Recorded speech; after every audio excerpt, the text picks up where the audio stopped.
دوستو آج میں پاکستان کے اس گلوکارہ کے بارے میں آپ کو بتانے جا رہا ہوں جسے صحرا کی بلبل بھی کہا جاتا ہے۔ جی ہاں، آپ پہچان گئے ہوں گے، میں بات کرنے جا رہا ہوں گلوکارہ ریشما کے بارے میں۔ گلوکارہ ریشما مئی 1947 کے لگ بھگ انڈیا کی ریاست راجستھان کے گاؤں لوہا تحصیل رتن گڑھ ضلع چرو میں پیدا ہوئی تھیں، کیونکہ ان کی ایگزیکٹ ڈیٹ آف برتھ کسی کو بھی معلوم نہیں۔ ان کا تعلق ایک خانہ بدوش خاندان سے تھا جس نے اسلامی تعلیمات سے متاثر ہو کر اسلام قبول کر لیا تھا۔ برصغیر کی تقسیم کے بعد یہ خاندان انڈیا سے پاکستان منتقل ہو گیا۔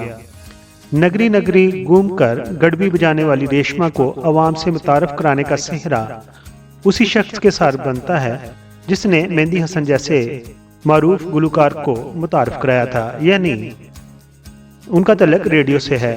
معروف براڈ کاسٹر سلیم گیلانی ایسے شخص تھے جنہوں نے ان دونوں بڑے فنکاروں کو ریڈیو پاکستان میں موسیقی کے پروگرام میں انٹروڈیوس کروایا، کیونکہ وہ موسیقی کے پروگرام کے پروڈیوسر تھے اور بعد میں ڈائریکٹر جنرل کے عہدے تک بھی پہنچے۔ سلیم گیلانی نے گڑبی بجانے والی اس خانہ بدوش لڑکی یعنی کہ ریشما کی آواز کراچی کی ایک گلی میں اتفاقاً سنی تھی اور پھر انہیں آڈیشن کے لیے ریڈیو اسٹیشن بلایا تھا۔ لڑکی تو آڈیشن دے کر چلی گئی، لیکن جب اس کی ریکارڈنگ موسیقی کے اصل پارکھوں تک پہنچی تو ہر طرف سے واہ واہ کے نعرے گونجنے لگے۔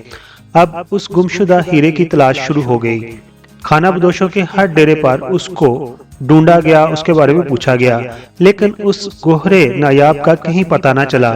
1.5 برس بعد سیون شریف کے میلے پر سلیم گیلانی کو وہ لڑکی ایک بار پھر گڑبی بجاتی ہوئی نظر آ گئی، لیکن اس بار انہوں نے اس زر نیاب کو ہاتھ سے نہیں جانے دیا اور اسے فوراً ریڈیو پاکستان کراچی مدعو کر کے اس کی آواز میں نغمے نشر کرنا شروع کر دیے۔ اب ریشما کے لائیو پروگرام نشر ہونے لگے اور ریکارڈ شدہ گانے بھی گلی گلی سنے جانے لگے۔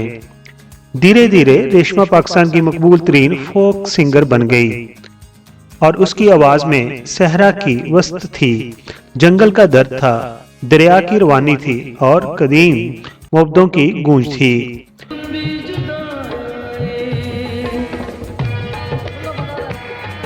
1960 کی دہائی میں پاکستان ٹیلی ویژن کی بنیاد رکھی گئی تو ریشما نے ٹی وی کے لیے بھی گانا شروع کر دیا اور انہوں نے پاکستانی فلموں کے لیے بھی متعدد گیت گائے۔ ان کی آواز سرحد پار بھی سنی جانے لگی۔ معروف انڈین ہدایت کار سبھاش گئی نے ان کی آواز اپنی ایک فلم میں شامل کرنے کا فیصلہ کر لیا۔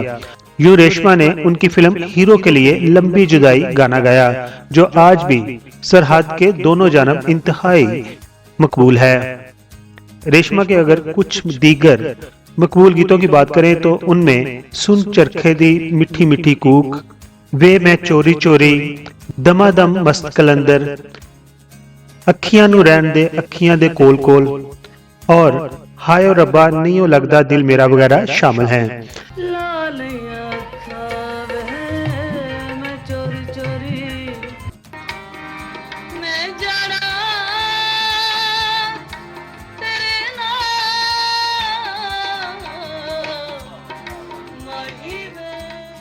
ریشما کی آواز کے پرستار دنیا بھر میں موجود تھے۔ ریشما نے ہر اس ملک کا دورہ کیا جہاں برصغیر کے لوگ آباد تھے۔ انہوں نے اردو، سندھی، سرائیکی، پشتو، پنجابی اور راجستھانی زبان کے علاوہ فارسی، ترکی اور عربی زبان میں بھی کئی دفعہ صوفیانہ کلام پڑھا۔ انہیں پاکستان میں متعدد ایوارڈ سے بھی نوازا گیا، جن میں صدارتی ایوارڈ برائے حسن کارکردگی، ستارہ امتیاز اور لیجنڈز آف پاکستان کے اعزازات سرفہرست ہیں۔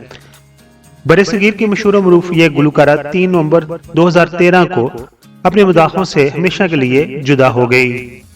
دوستو، یہ تھی صحرا کی بلبل ریشما۔ اگر آپ کو ان کی زندگی کی یہ کہانی پسند آئی ہو تو ہمارے چینل کو لائک ضرور کیجئے اور سبسکرائب بھی کیجئے۔ اپنا بہت سارا خیال رکھیے۔ تھینک یو سو مچ۔ معزز سبسکرائبر، ہم آپ کے شکر گزار ہیں کہ آپ اپنا وقت نکالتے ہیں اور اپنی قیمتی رائے ہماری ویڈیوز پر دیتے ہیں۔ ہماری پلیز یہ ہے کہ ہم آپ کے کمنٹس کو اپنی اگلی ویڈیوز میں شامل کرتے ہیں۔